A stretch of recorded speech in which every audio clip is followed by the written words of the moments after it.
Ladies and gentlemen, welcome to the video. My name's Jeremy Haynes. I'm excited to have you here with us. We're gonna be talking about 8-figure VSL lessons today. The entire channel is dedicated to helping you hit $1 million months. If you're already a subscriber, welcome back. It's always a pleasure to have you here. If you're new to the channel, consider subscribing after you check out today's video. Without further ado, let's jump straight into it. So over the years, one of the greatest conversion mechanisms to deliver information to a potential buyer that hits a sales page, a call funnel page, a webinar page, whatever it is the good old VSL. Now there's many different iterations of VSLs out there that you can use. I, as a marketer who's driven a tremendous amount of revenue, not gonna make it up like these other dickheads out here, but I will tell you this, absolutely in the tens of millions of dollars, potentially low hundreds of millions of dollars for how much revenue has come as a result of call funnels, sales pages, webinars that have all had VSLs. So I feel qualified to give you a tremendous amount of high impact lessons on what you should do in your VSL. We'll go through the flow of how a standard VSL can look. We'll go through some styles of how a VSL can look that have all converted the best historically. I'll go through some of the best practices for selling to affluent demographics with VSLs. In addition to that, I'll talk about some general public lessons with VSLs if you're selling to the masses comparatively to selling to affluent buyers. And there's a tremendous difference between the two. We'll get started with the differences between affluent and general because they are quite different. So when you sell to rich folks, okay, the affluent buyers, there is a particular style that you absolutely must follow with your VSL format, the length, how it comes off, the tone, in order to get a, once again, more affluent buyer to be responsive to it. Ideally, the length is about 2 minutes to upwards of 15 minutes in length. Should not be greater than that. The style should be extremely direct. Should be no fluff, should be no added yapping, should be all information that they need to know. There should be very little lying or potential manipulation. I'll give you a great example. As much as I love Russell Brunson and everything he's done for the entrepreneur community out there, I absolutely fucking hate that Russell talks about value stacks, okay? Value stacks are an absolutely awful principle to follow. They're not even FTC compliant. Okay, when you work in businesses that produce $1 million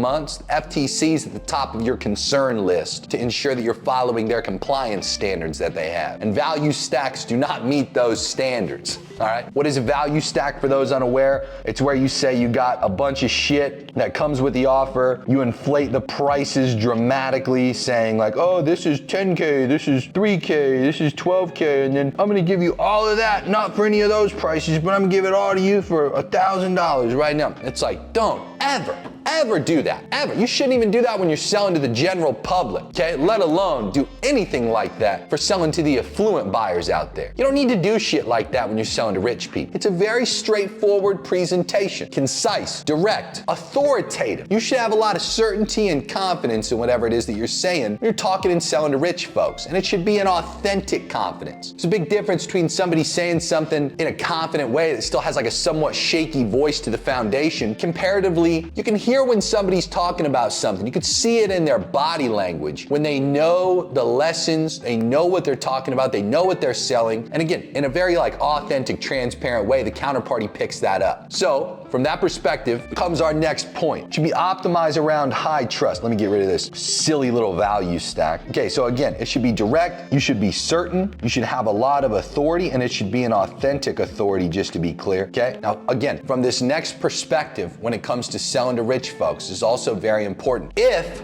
you are going to show yourself, because there's two ways you could do it. We've had a tremendous amount, without exaggeration, probably half of our total client base that's hit $1 million months. There's been dozens. They've done standard presentations that are screen recorded that don't even show themselves at all. They don't do what I'm doing to you here, where I'm in front of you, live in the flesh. You get an opportunity to judge me based on body language, character, environment, facial expressions, etc. Okay? That adds a tremendous amount of unspoken communication to what you're doing in your videos. okay? Especially when it comes to your VSLs and your sales pages. In a majority of instances, these are people who don't know you that you're gonna be targeting with your paid advertising and driving over to this page. That can be both advantageous and it can be a huge disadvantage. I know some very highly legitimate business owners out there that are some of the worst spokespersons. They're the worst talking heads you could possibly put on camera. They just melt down. Like, they're great salespeople, but when you get a camera in front of them for some reason, they just disassociate with who they regularly are, and they add a tremendous amount of mental pressure to what they're doing. They don't communicate effectively. They sound like shit. They come off all like shaky and rigid and timid, you know? Just doesn't look good. That type of person, or somebody, to be fair, that just doesn't prefer to be on camera. Not every business out there is a personal brand or wants to have a specific talking head associated with their business. So again, more than half, about half of our deals is just standard presentations. Now, these presentations, if you do a presentation, should not be flashy. They should not in any way, shape, or form be like overdone, okay? Over-designed is bad in this case. As shocked as most of you perfectionists out there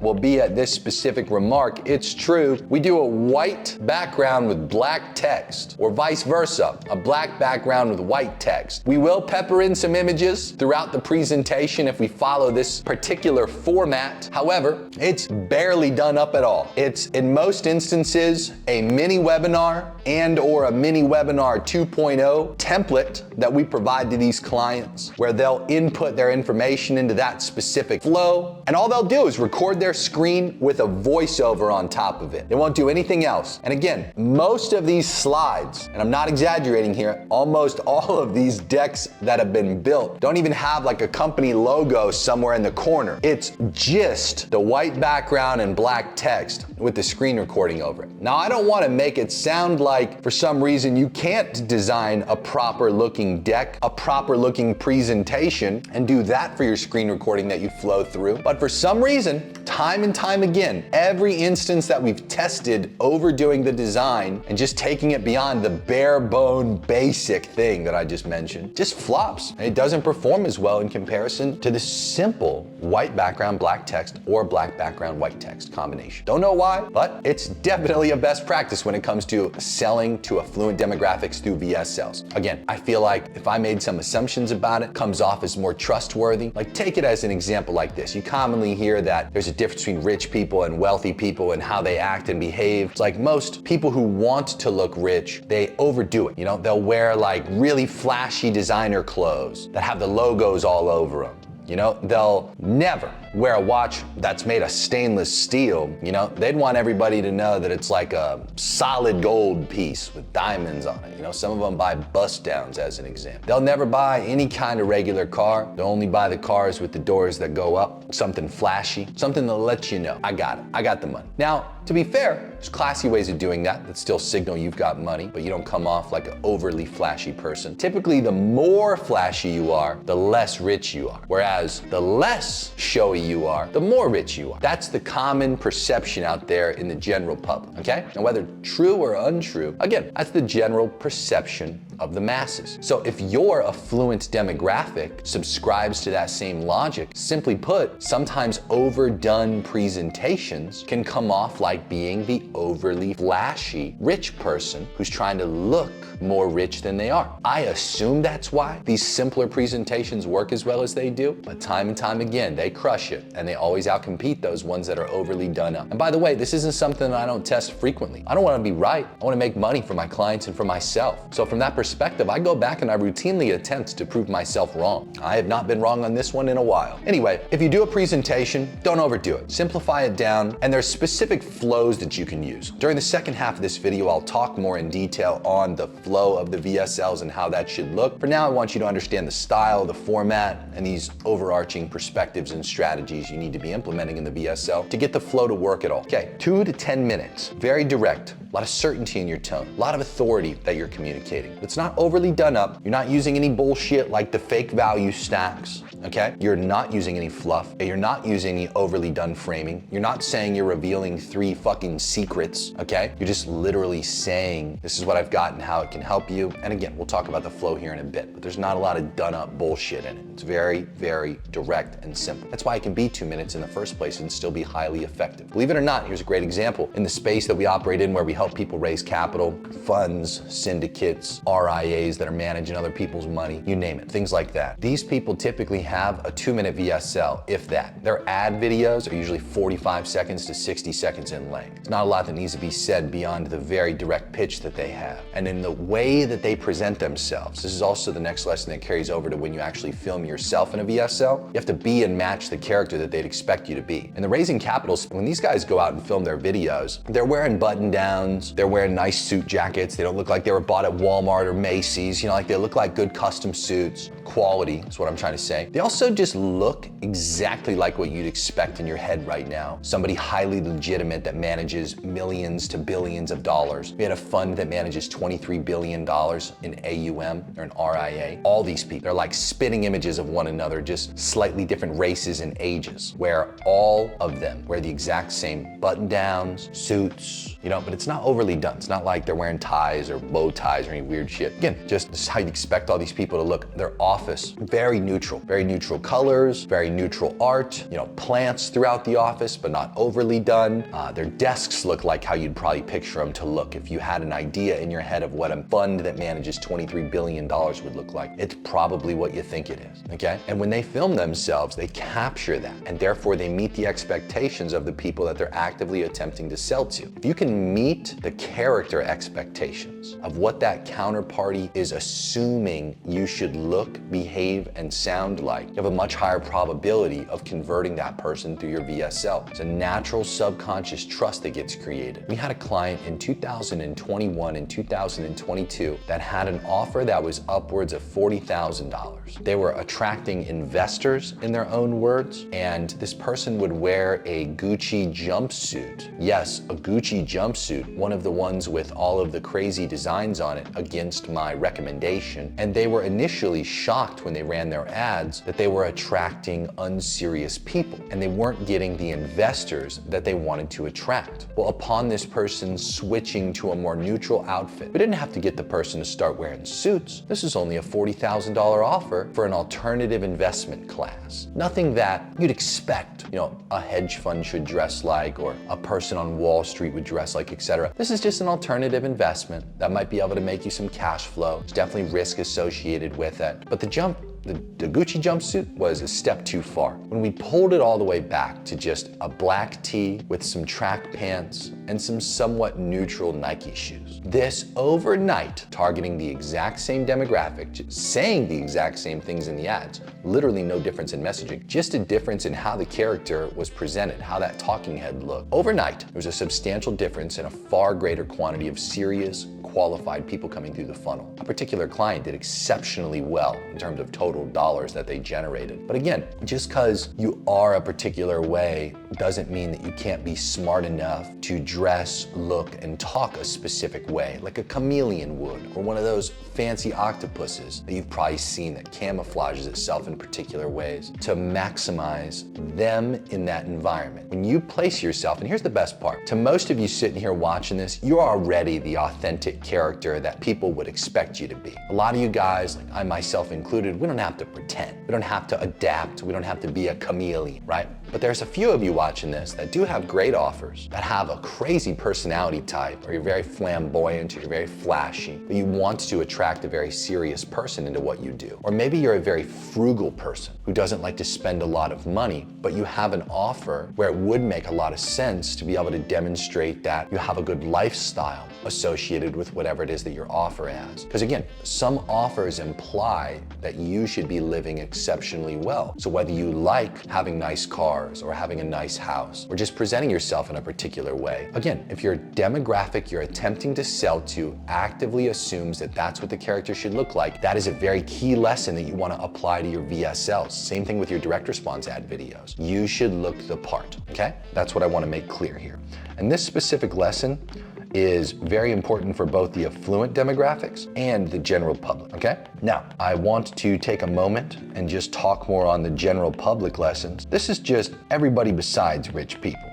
Okay? These can typically be a little longer. You can do them as short as about 5 to 10 minutes. However, there's a lot more skepticism that comes from the general public. There's a reason that affluent demographics are very financially well off. They're accustomed to risk, okay? They know what to look for. They've learned to trust their gut. They've essentially developed themselves through personal development over an extended duration of time and have applied those lessons, lived by those lessons. Simply put, they're more probable to take a risk, so they don't need as much information. They need the right information, they need to trust the character or whoever's communicating it as a business. And then, again, just with the right information presented to them, they'll pull the trigger and take an action, assuming it's worth their time. The general public's quite different. The general public, again, comes into things with far more skepticism. There has to be a lot more trust elements to the VSL itself, and typically that starts off with a greater length. So if you do 5 to 10 minutes and you attempt to optimize around a high view rate, meaning people pressing play and getting to the end of the video at a high rate, you're obviously going to want to bias towards a shorter length, okay?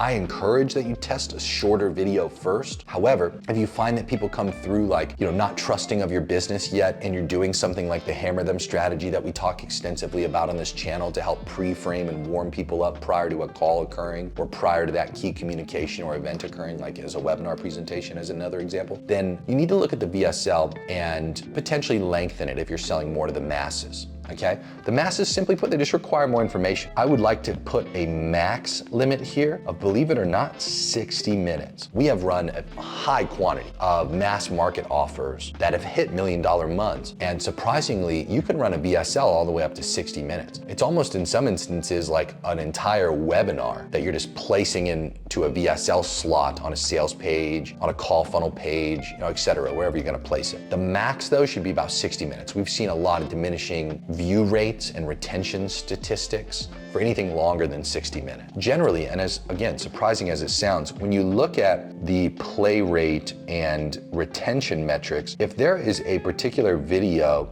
assuming that this is time and this represents the retention, okay, on both of these here, you should understand that the shorter ones will typically have a bias towards a retention graph that looks something like this. Yeah, you have a drop off, but it's nothing significant. On the 60-minute videos, or anything that's longer essentially than that 10, I'd say about 20-ish minute mark, it'll start to look more like this, where you get a pretty significant drop off at the beginning, but then it flattens out. And you get a lot of retention through these later stages of the VSL, and that helps bring in a much better framed person. In terms of expectations, you might see in terms of quantity of people that make it to this like retention part where they just stick throughout the remainder of the video no matter the length, below 60 minutes. This will typically be about 10% or less of the total viewers that originated and pressed play in the first place. Human beings, whether they're affluent or in the general public, all optimize around the same general evolutionary principles that are within all of us. As soon as somebody feels that they have understood something and they can determine this is for me, this is not for me, they take the action or they leave. There's a big misconception when you're making VSLs, and again, whether it's to affluent demographics or the general public, it applies to all of this, where the assumption as a business is, well, they are going to watch the entirety of the VSL. And that's what I want as a business. And that is the dumbest thing ever, because again, it neglects how people are. You shouldn't expect that somebody is gonna watch 100% of your VSL and then show up on your sales call or to your webinar framed with 100% of the information, retaining 100% of the information that they consumed, even if they did somehow watch 100% of it. That's just not the case. That's not how it works in reality. That's why I say it's dumb. How it actually works is when you see these drop-offs where people start to leave at these different stages, yes, at the very beginning, if you see a significant drop-off, okay, where it looks very steep, that means that the beginning of your VSL, your opening hook can change. I absolutely agree. If you have a tremendous drop, okay,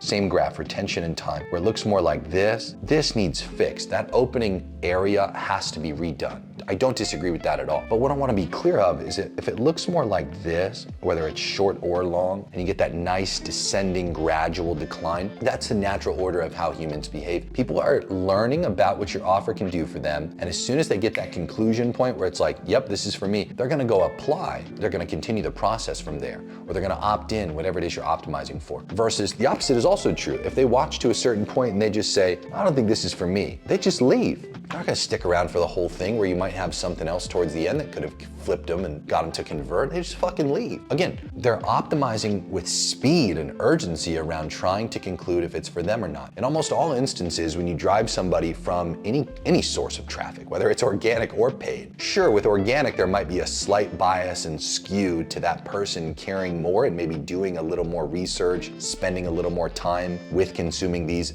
VSL assets. Paid traffic is totally different. Even if they're a warm audience, they are in most instances Facebook, Instagram, TikTok, LinkedIn, sometimes even YouTube if you're doing interest targeting, vice versa for any Google AdWords placement. They're open to suggestion. Simply put, they're scrolling for entertainment or for education or for whatever purpose on that news feed, and all of a sudden your ad interjects into their day and it spikes enough curiosity for them to go to the following page, which is where this VSL is placed. And again, if you have a decent play rate, which means out of everybody that hits the page, you have a high quantity of people, above 50% that press play on your video, great. Now they've started the process of that exact evolutionary trait I just described. They're now attempting to figure out, okay, can I sell myself more that this is for me? Or can I sell myself that no, this is not for me and I'm gonna leave and save my time? The outcome in both of those instances is I'm here to figure out if it's for me or not. Okay, that's essentially the intention of the VSL in its ultimate, finest source reason it's there in the first place, okay? To get more people to identify it's for them and to get more people to therefore take the action you're optimizing for, all right? Again, it's okay that people leave. If too many people leave in a very short duration of time, that's a different issue. You should change whatever that issue is, okay? Gradual graph, totally cool. Steep decline, change it. Simple enough, right? Let's continue on. Point I'm attempting to make here with the general public lessons, okay? A lot more skepticism, so therefore there's a lot more trust assets that have to be added, okay? And when you look at trust assets, these are things like testimonials. These are, again, like the character themselves should typically be more empathetic. There's different values that these demographics hold, right? Richer people have different values in most instances. Although yes, I don't want to make it sound like they're completely different people.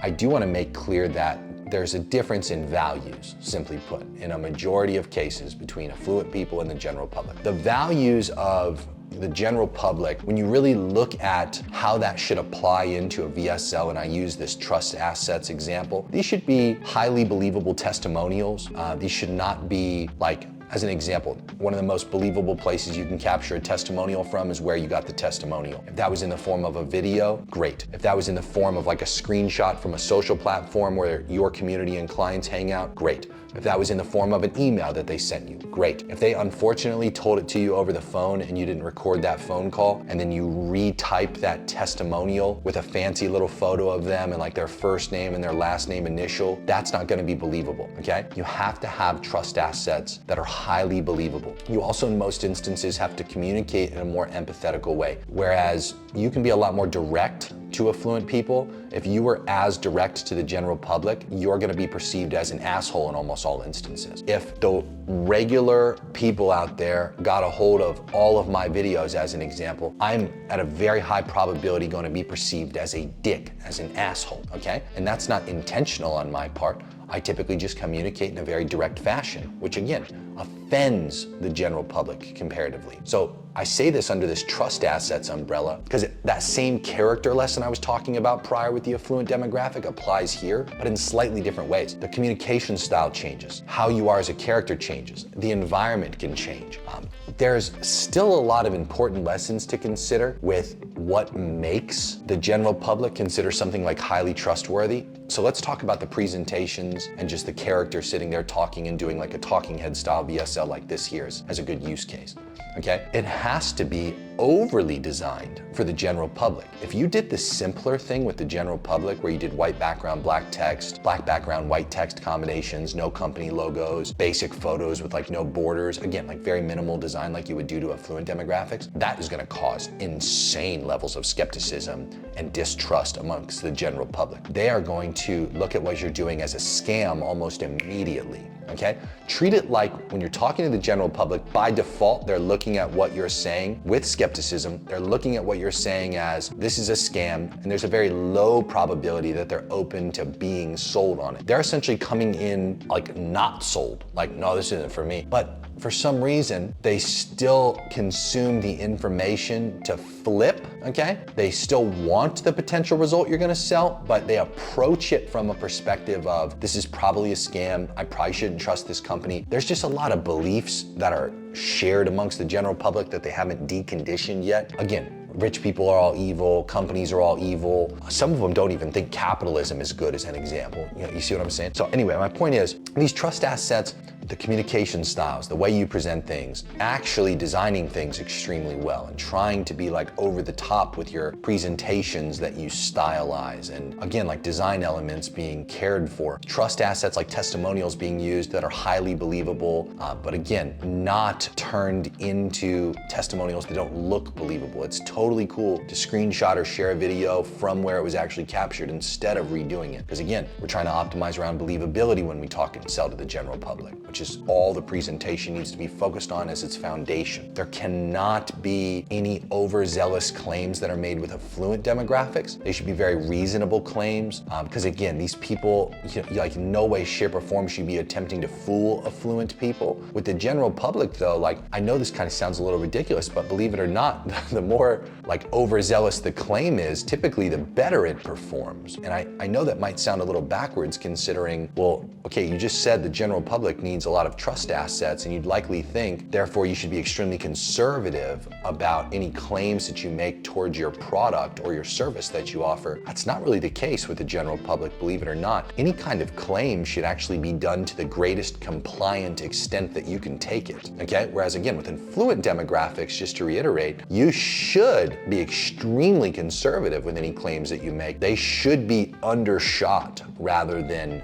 overshot, okay? A good example of this, and again, this might sound a little ridiculous, like I always talk in my channel about hitting $1 million months, okay? In my agency, the reality is, for us to get paid $100,000 off of a 10% net rev share trackable back to us, I have to net those companies we work with $1 million a month. That sounds infinitely more ridiculous to a rich person in comparison to saying, we can take you to gross $1 million months.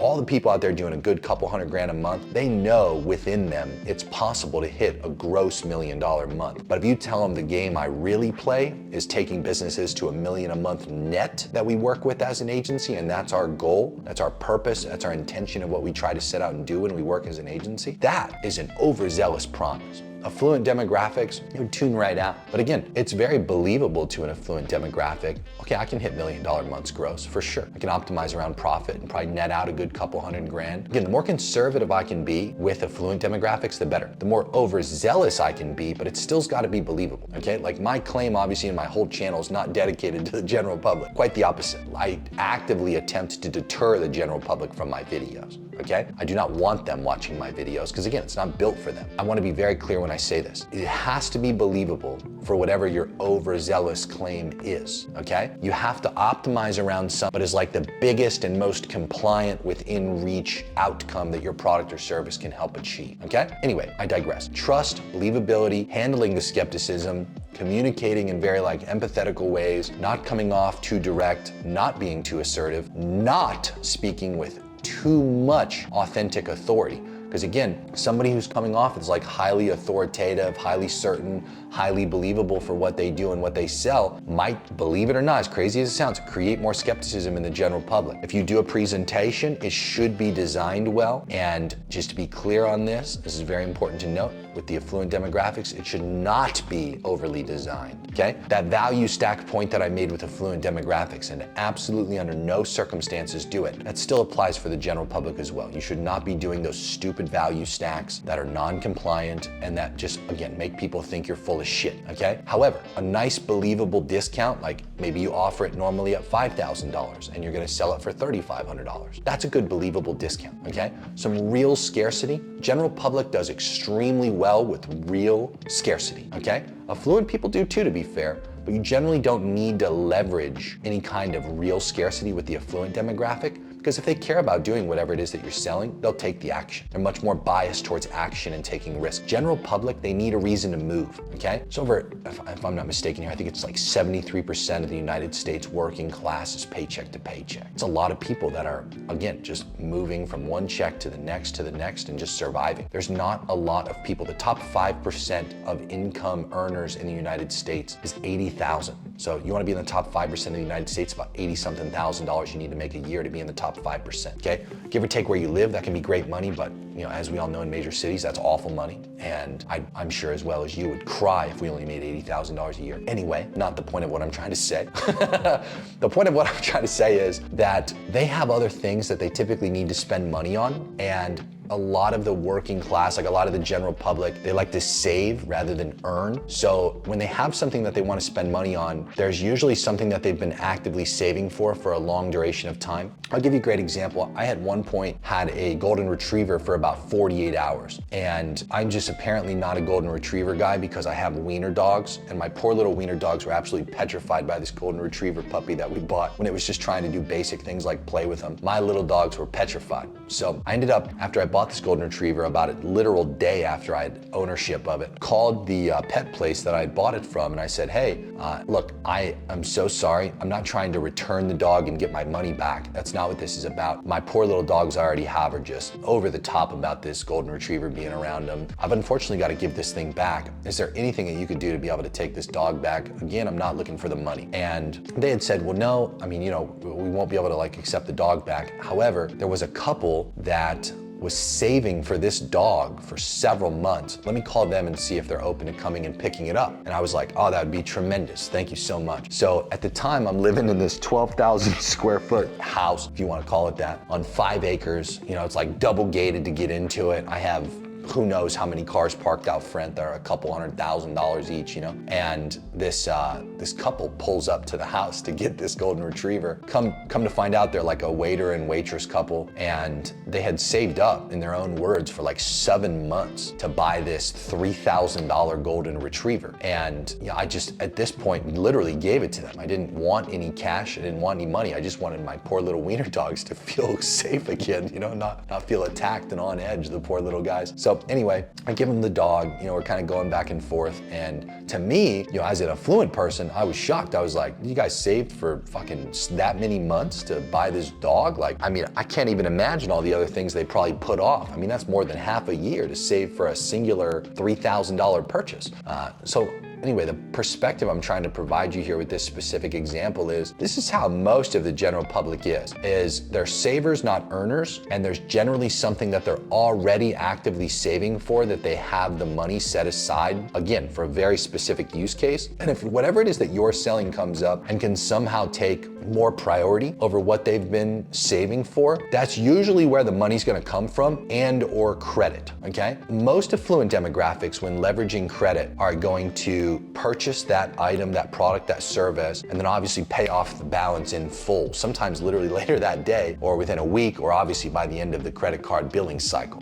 That's true in most instances for the general public when they buy things that are more within their means. But if whatever it is that you're selling through your VSL is gonna stretch them a little bit, I want you to just remember this simple thing when you're crafting the VSL and considering what you're selling against. You're selling against the thing that they've been saving for, or you're selling against potentially them going into debt and paying credit card interest for whatever it is that they're gonna purchase from you if it's several $1,000s, okay? So they're gonna use that savings, is what I'm trying to say, and then continue saving for the thing they've had their focus on, and or they're gonna be using credit. In some instances, they'll even leverage multiple payment types. I also wanna be clear in saying that they might not always make the purchase then and there. Your sales cycles are either impulsive or generally a little longer because, again, there's very specific dates where they get paid that will enable them to then purchase whatever it is that you're selling. So, point I'm trying to make, these things can be strategically leveraged inside of your VSL. You can empathetically acknowledge these different points, such as, hey guys, with this product that I'm selling, I totally understand that you might have had things that you've been saving for, or that you might, go into a little bit of credit debt in order to purchase this, but let me explain why that makes sense to do. And then again, just using it as a transition point into some objection handling or into covering some features that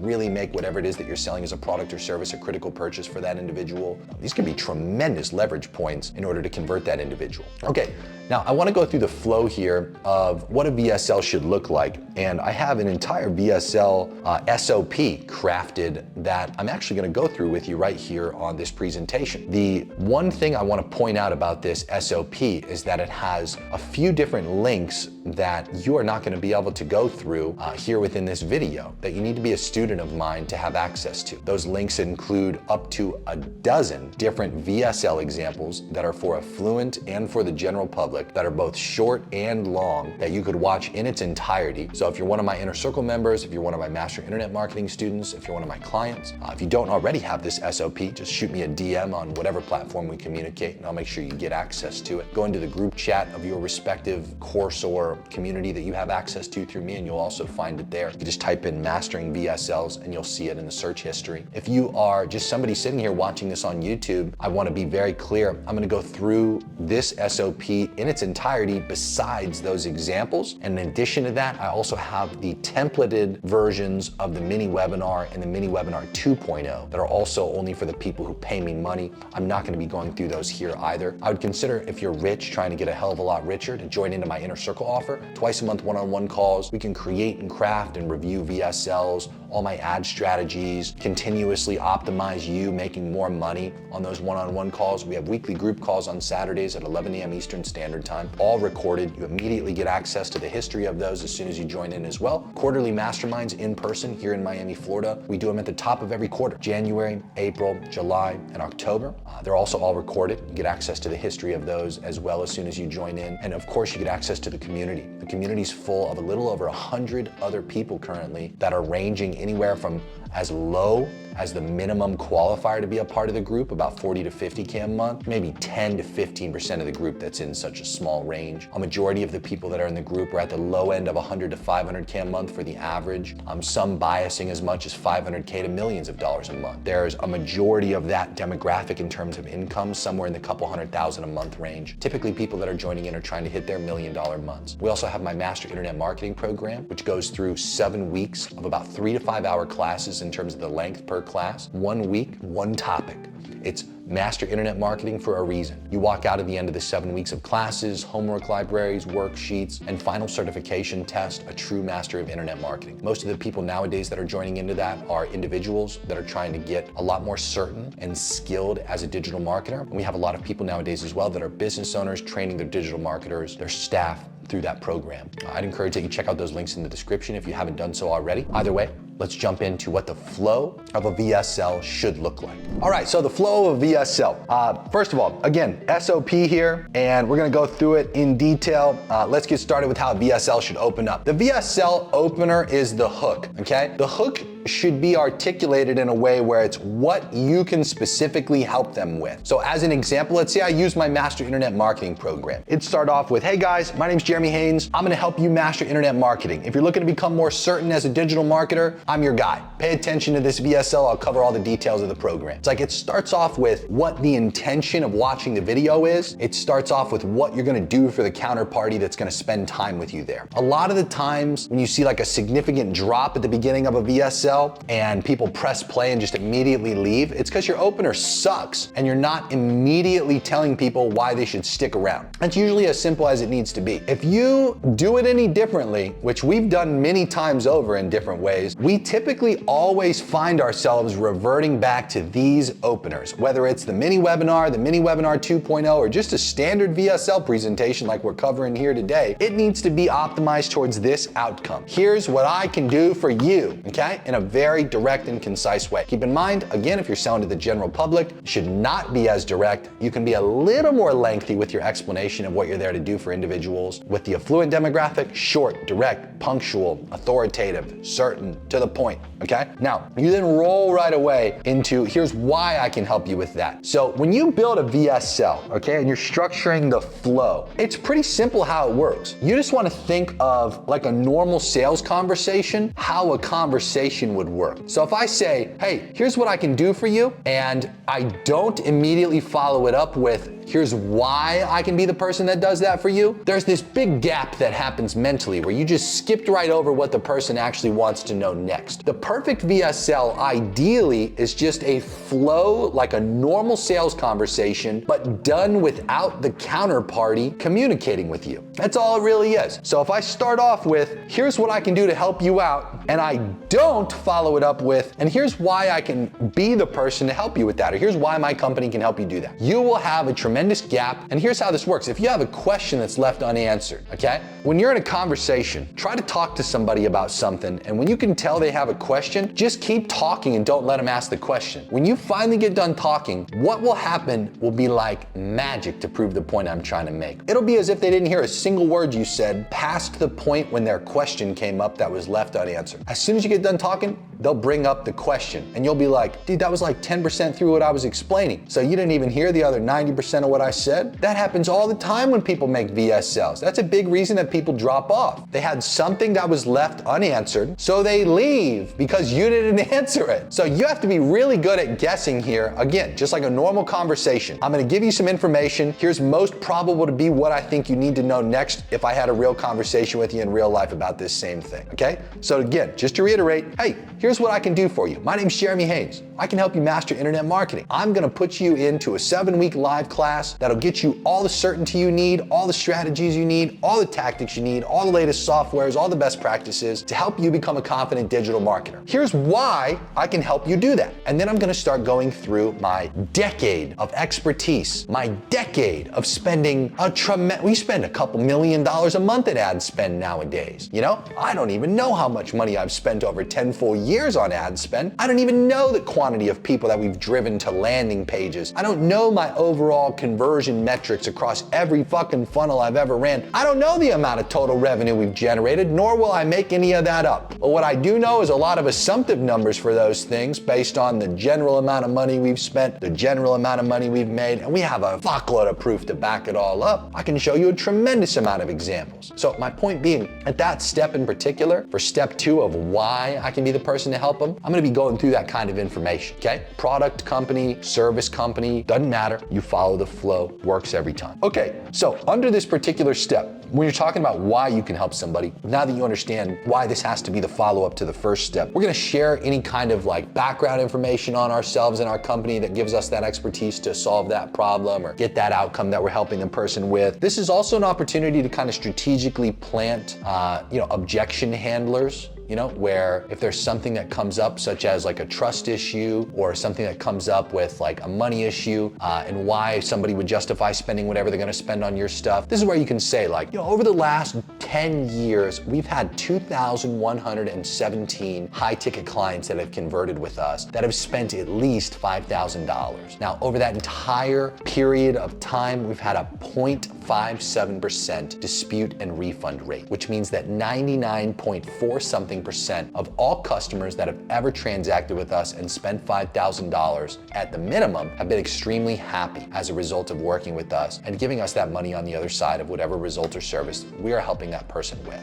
And then again, just transition to experience. You see what I mean? It's like, and by the way, that's real. Okay, point I'm trying to make here. When you talk about the whys, it's not just one of those bullshit like, here's a little bit about who I am, you know, where you just talk about like utter bullshit that doesn't actually help sell the person on why you can be the one to do it. It's got to be like a legitimate answer, you know? Very rarely I'll give you a perfect example, like very rarely in a real life conversation will somebody say, hey, here's what I can do for you. And then you follow it up with, I'm the right person to help because I've been featured in Forbes, Fox News, Entrepreneur Magazine. It's like, this is not a normal conversation, you know? These are not the things in which you'd bring up as flex points in real life to like get somebody to become believable about the fact that you're the right company or person to help them with whatever it is that you sell. You know what I mean? But like a lot of the times after somebody says like, here's what I can do for you, they follow it up with the most utter bullshit ever that nobody actually would ever say in real life. Like nobody would actually care about that in real life. Nobody would respond positively to that in real life if that was the tactic that you used. You get what I mean? It's like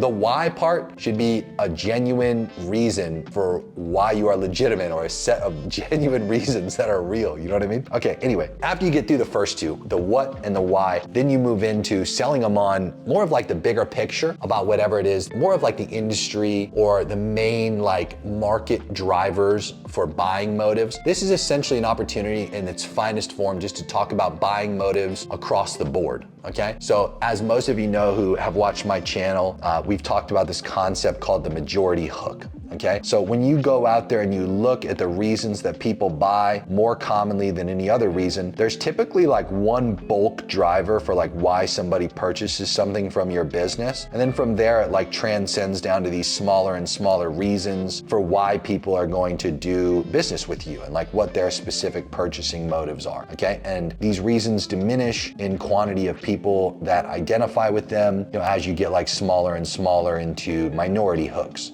Okay, there might be like very specific use cases that somebody purchases window tint. Most people, as an example, are going to want to do it to reduce sun glare, reduce heat in their vehicle. Some people do it to look cool. Some people do it to commit crimes. You see what I mean? It's like, well, there's a good probability that, as an example, committing crimes is going to be a minority hook. There's a minority chance that somebody's going to do it just to look cool.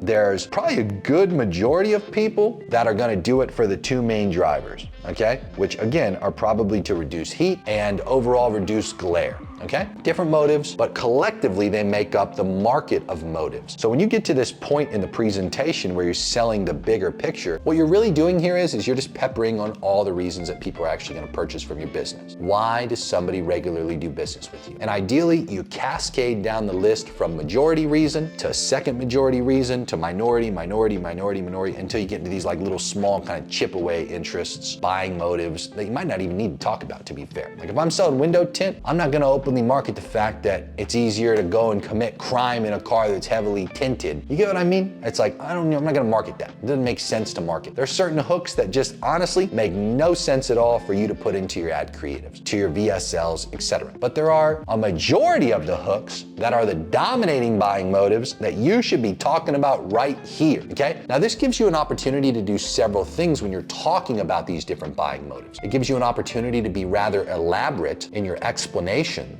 for what and why the reasons are. So it's like what the reason is, why people who have that reason buy. You see? And you could be elaborate in these explanations by explaining like whatever that specific dominating factor is, or set of dominating factors. This is generally multiple slides or a pretty decent chunk of your presentation. The first two steps that you're gonna flow to, the what I can do for you and why it makes sense for me to be the company or person that can do it, that can be rather short. That might be like a minute, sometimes far less. This section is typically a good chunk, okay? Because again, you're coming up with why somebody's actually going to do business with you, and then you're talking about those specific individual reasons and highlighting them here. Again, just like you would in a real life conversation, after you say, here's what I can do, here's why I'm the company you can trust to do it. From there, usually what would happen in a sales call would be, let me ask, what's your specific reason we're talking right now? And they would say, I'm here because I'm dealing with this, and I think that you guys might be able to help. And then you're going to say, oh yeah, do we get people like that all the time that come through here for that exact reason?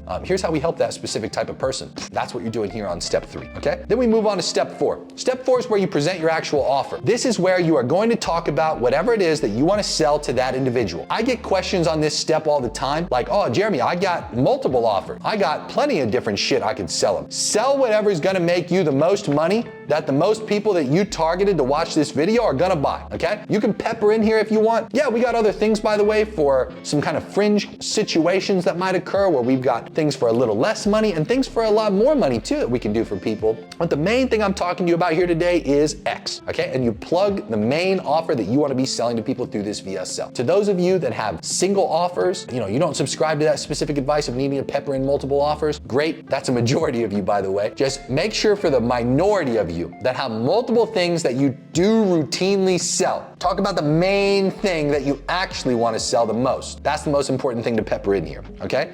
So, I also get this so frequently and people still argue with me about it, okay?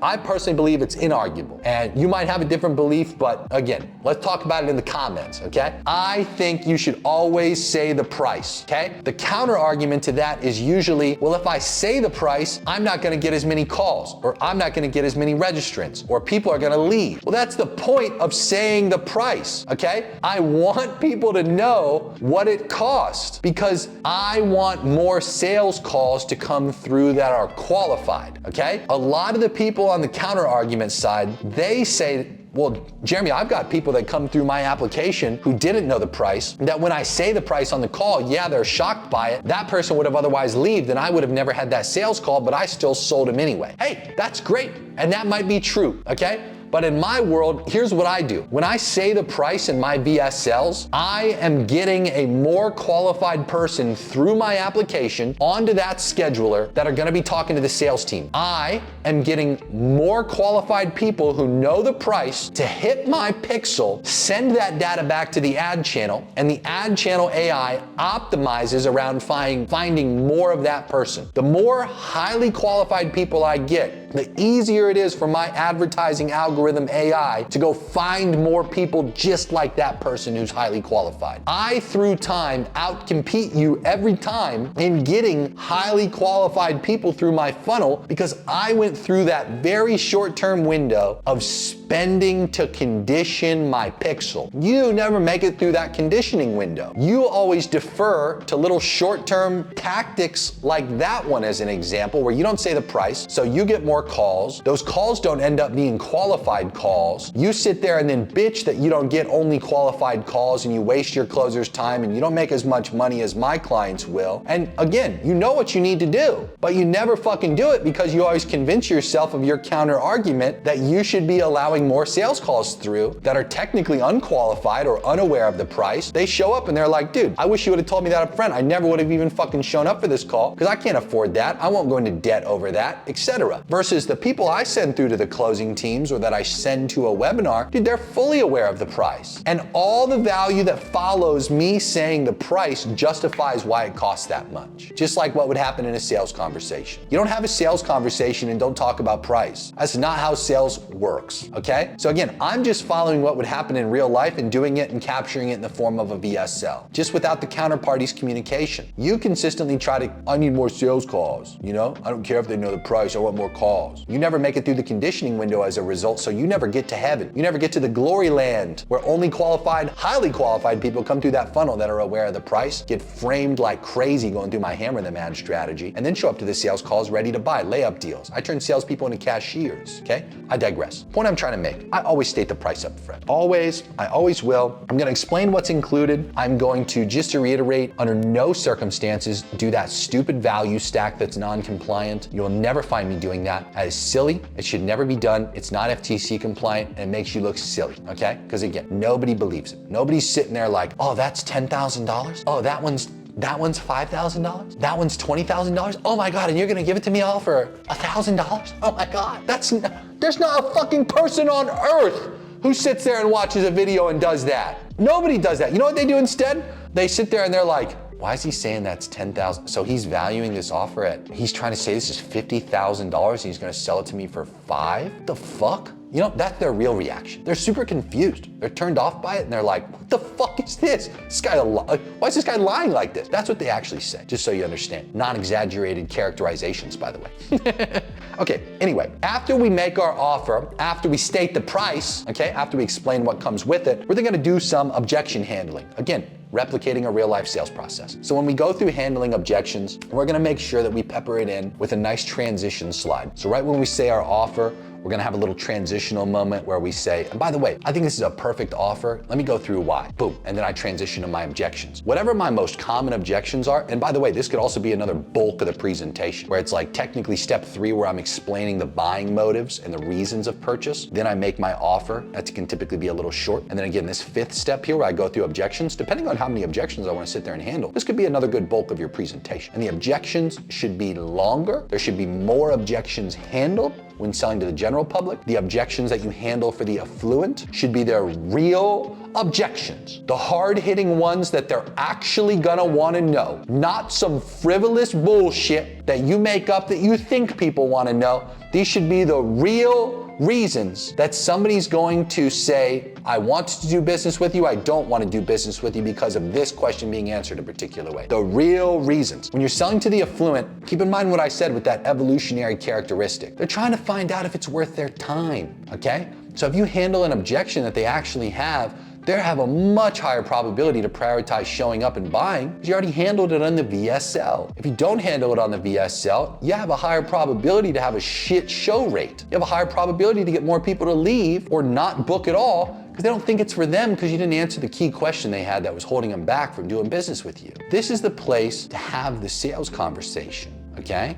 This is where you handle the real objections that are coming up in your sales process. Yes, you might be making some assumptions. I'm not saying you're not gonna make some assumptions about what the counterparty has going on in their head for why they might not buy, but you need to pull real data from real sales calls, from real customers who have done business with you about why they are not going to do business with you and handle it literally right here. Okay, after we handle our objections, we're gonna do a little bit of qualification where we just wanna really reiterate, like, this is who this is for, this is who this is not for, okay? As a great example of that, if you're sitting here watching this video and you don't even have a fucking business, let alone a business that has any probability at all to ever hit $1 million months, I don't even know why you're sitting here watching this video. Go watch a video about how to make like fucking 10K a month or 100K a month or some little shit like that. These videos on my channel on how to hit $1 million months are for the big dogs. They're for the chosen ones. They're for the people with above average intelligence, a fuckload of drive,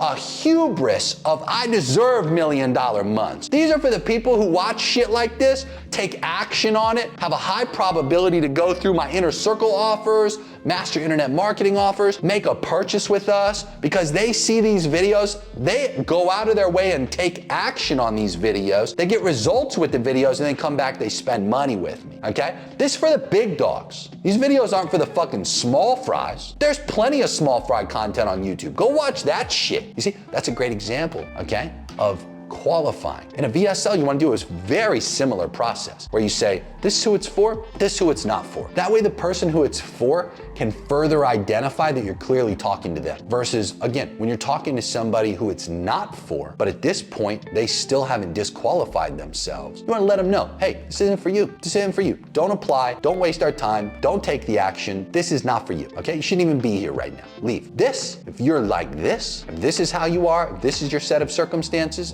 if this where you're at, hey, this is all for you. This is perfect for you. Go ahead and take action, okay? Qualifying. Now, the final step. You want to make a very clear call to action at this point, if you haven't done so already. Whatever it is that you're optimizing for, hey, go fill out the application below. If you're qualified, you'll be able to schedule a call with us. Make sure you book that in. And from there, we'll get you a lot of information and then we'll have our call. Looking forward to it, okay? Make your call to action at this particular step. Nothing to really further explain beyond that. Okay, that's typically how it closes out. I do want to be fair in a quick shout out, if you will, to some additional, best practices you can pepper in there if you're selling to the general public, or technically you could also do this, kind of end the video, depending on the length you're at right now, for the affluent demographic as well. You can pepper in some testimonials and then do another final call to action after that. Again, if you do that, just make sure the testimonials are highly believable and make sure that you don't go past the length of the video that is considered a best practice for one demographic or the other, okay? Now, some key additional insights that I just want to make sure I reiterate, okay? Affluent demographics, shorter VSLs, more direct, more assertive, more punchy. General public, a lot longer, a lot of skepticism you got to handle straight away. Needs to be well designed if you do a presentation. You need to be dressing the part in either scenario. You need to be the character. Also, when it comes to analyzing VSL performance, okay, make sure that if you have a steep drop at the beginning of your video, okay, something more like this, that you redo the beginning of the video because that shows that you have a horrid opener and you need to change it. Or it might also show that you're just tapping into a minority hook. One of these is an example. And you need to expand to a majority hook to get more people to stick around and think, oh, this is for me. Okay, other statistics and little best practices I want to make sure I point out.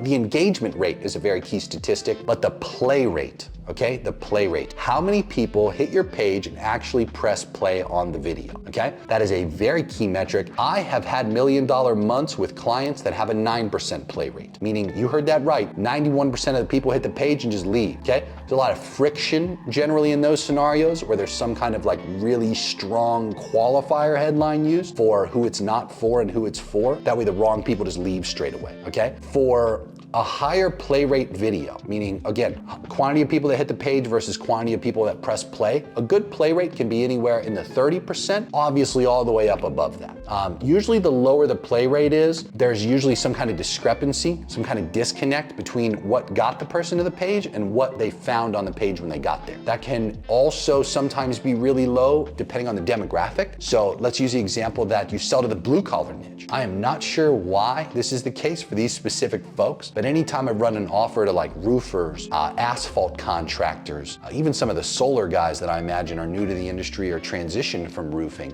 just blue collar as a niche in general, the play rates are always like single digit percentiles or in the teens at max. Typically with blue collar demographics, we'll take what's covered on the VSL and just turn it into sections on the page instead if we see that low play rate trend play out, okay? In other instances, we can have a low play rate because we have a shit thumbnail and headline combination. In other instances, we can have a very low play rate from having too much information on the page below our VSL, okay?